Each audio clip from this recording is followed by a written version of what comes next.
And here we are in London, enjoying the scenery, just down the road from Buckingham Palace, and here I am with Andreas Stavros. Hello, how you doing? Not so bad, Okay. not so bad. So what brings you to this glorious location today? Well, maybe it's because I'm a Londoner, because I love London town, is where I'm from, London anyway, not this area. This Buckingham Palace is over there. I tried knocking on the door and scrounging a cup of tea, but it wasn't happening. But yeah, just in London for the day. It's July 2nd. Yesterday was Canada Day, and today is Gay Pride Day, and tomorrow is the day of rest. So yeah, enjoying myself. Okay, what have you been up to then? Well,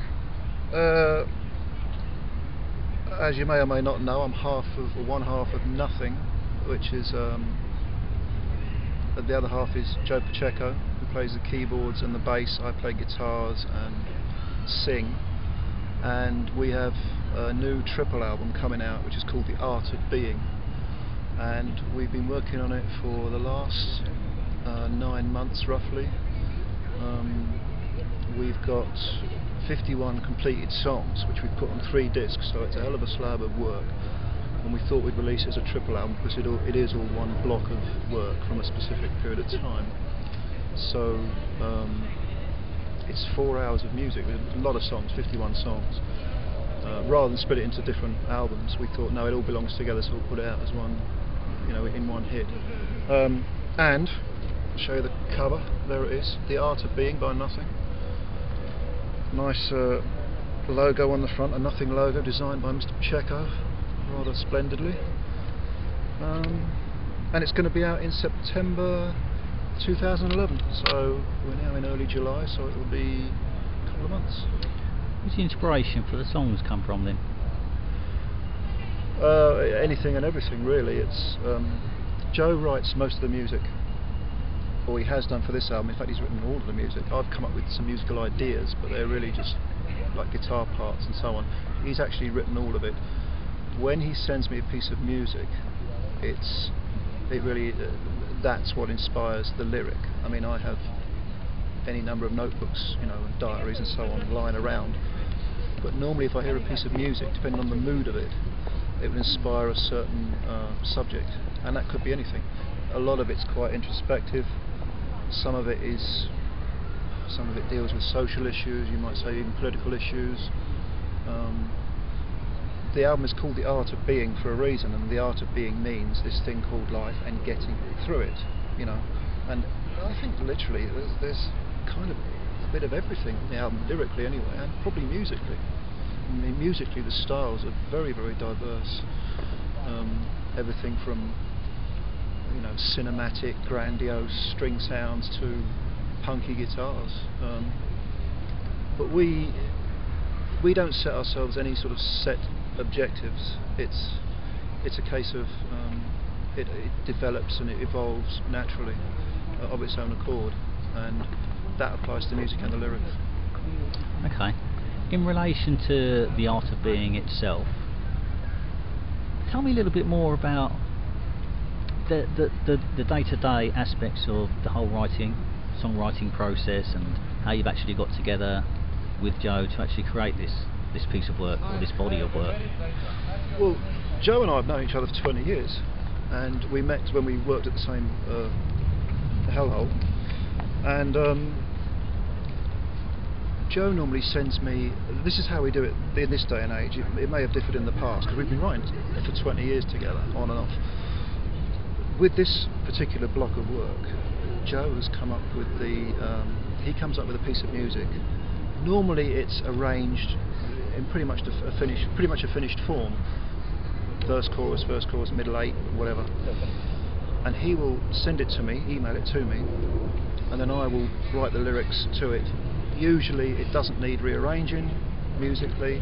I might chop and change it a little bit, but not much. I'll write the lyrics, I'll record them in rough demo form, and I'll send it back to Joe with the finished lyric and a vocal over the top of it. That's how we've done all of these songs.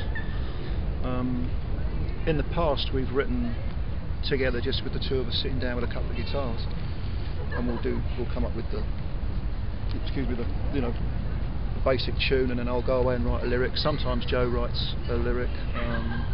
I've written songs individually in the past, but for this particular body of work, it's been Joe writing the music and me doing the lyrics. There aren't any rules, but again, if you work with someone for a long time, you slip into habits and a way of doing things, and because we've known each other for so long, we kind of know what the other one's thinking. So it's I don't want to sound like too much of a bragger, but it's pretty easy writing songs. I think 51 songs recorded and finished in 9 months is quite prolific, and we intend to carry it on. Can you explain how it's come in the last few months? So many songs, really. I mean, 3 album worth of songs there. Yeah. That's happened in the last 9 months. Well, it's how did it come around? I think you just get momentum. I mean, I'm always collecting lyrics, and I write music as well. I've always got tunes lying around, and Joe is the same. He'll write a piece of music and he'll leave it lying around, and I think really we've just gone through the motion of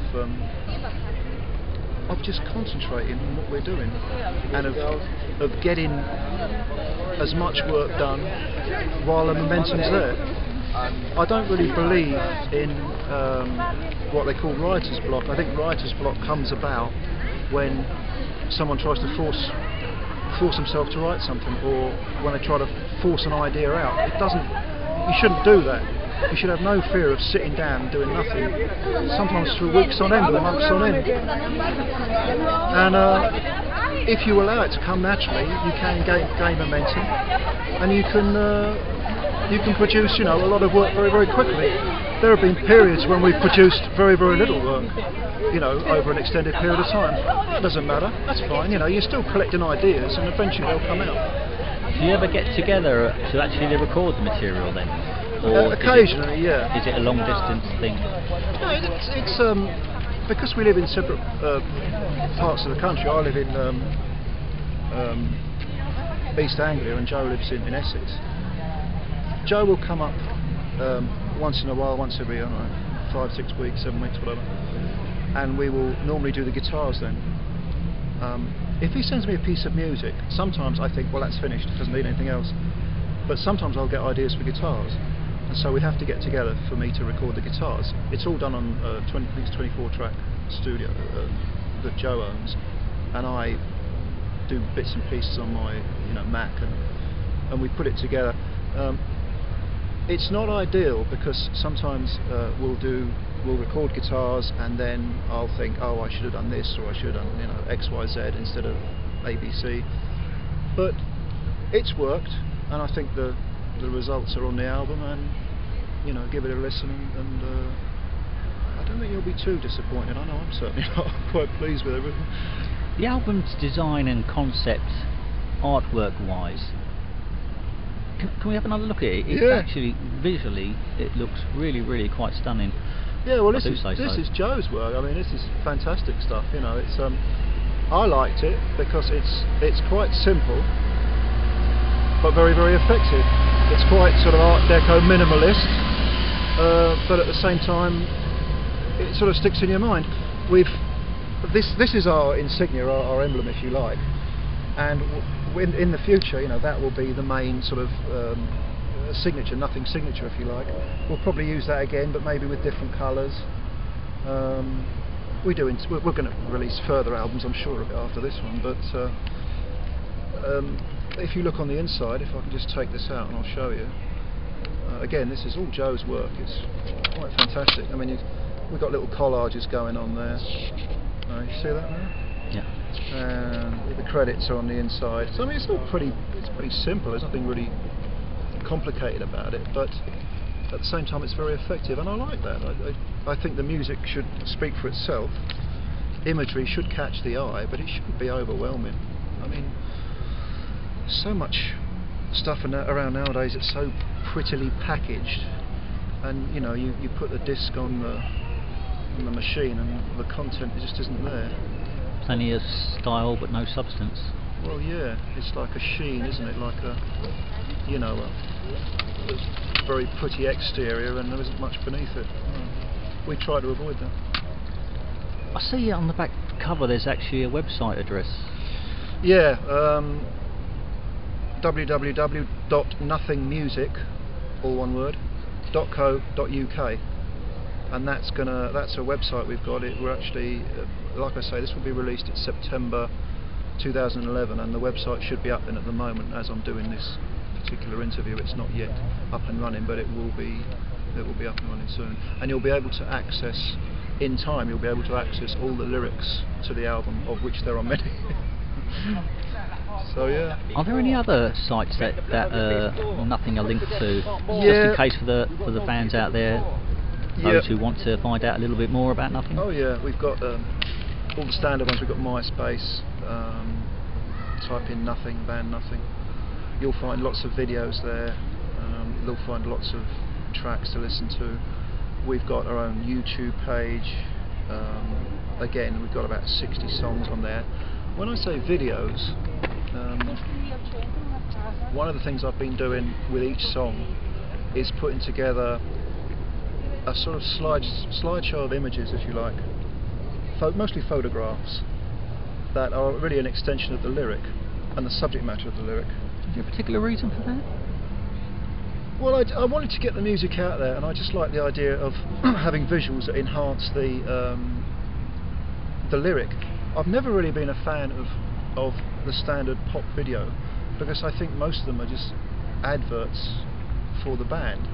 Well, is there anything wrong in that? I suppose intrinsically not really, but to be a bit more creative, I think a good idea is to take images that kind of expand on the subject matter of each song, and therefore you give it a kind of almost like a double whammy, a visual interpretation and a lyrical interpretation, well, a triple whammy, because you've got the music as well. But you won't find many, although we do have plans to do a moving video with some images of us in it, Joe and I in it, you won't find us doing any sort of standard pop stuff, because it just doesn't interest us. It's just, I think that's very boring and very predictable and quite cheesy. Are there any highlight tunes that you wish to share that maybe the fans, as from your own perspective, of the songs that you've actually written, that stand out for you in any particular way, shape or form? Well, I can give you my favourites, ones that spring to mind. I really like a song called I Bear Grudges, which is the first one on the album. The title is pretty self-explanatory. There's another one called Lady Killer, which I really like, which is a sort of dark, it's got a faint sort of S&M vibe to it, musically a little bit Nick Cave, I suppose you'd say. There's another one, very good one, called Pulse of the Planet, which is quite moody, quite dark. I know Joe likes a song called My Entire Life. That's one of his favourites, which is a commercial song actually. I mean, it's sort of intelligently commercial song. And when I say commercial, I suppose I mean kind of traditional. It's you know, verse, chorus, lots of hooks on it. And a lot of our stuff, really, when you take away the sort of ambience of it, they are kind of like pop songs. We've got quite a bit of commercial stuff on there. There's one on there called You Never Told Me, which is really just like an 80s pop song, but not in a dumb way, not in a retro way. The lyric means something. Well, thank you very much for this interview today. Can we have a last look at the album? Yeah. Perhaps? There we are, Nothing, The Art of Being, a triple album, 51 songs, 4 hours of brand new material, and it's out in September 2011. Excellent. Thank you very much. You're welcome.